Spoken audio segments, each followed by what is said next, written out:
చూడండి, ఆయన వెంబడిస్తే ఆశీర్వాదం. ఆయన వెంబడించిన మోషే గొప్ప నాయకుడు, ఒక అధికారి.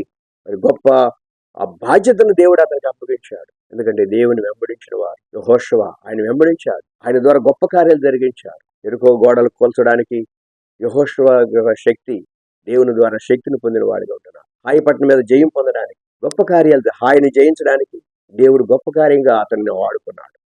చాలా అద్భుతమైన కార్యాలు యెహోషువ ద్వారా కూడా దేవుడు జరిగించాడు.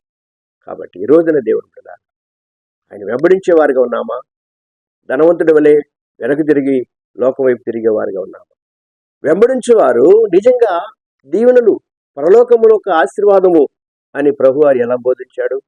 ఎందుకంటే 12 సింహాసనం మీద మీరు కూర్చుంటారు, 12 గోత్రాల వారికి తీర్పు తీర్చే శక్తి దేవుడు మీకు ఇస్తున్నాడని చెప్పి ప్రభు బోధించారు. కనుక ఆయన వెంబడించినట్లు లోకంలో అనేకులు లోక సంబంధంగా జీవించేవారు ఆయన వైపు తిరగాలని ఆయన ఉద్దేశం. అందుకని నా గొర్రెలు నా స్వరం వింటాయి, అవి నన్ను వెంబడిస్తాయి.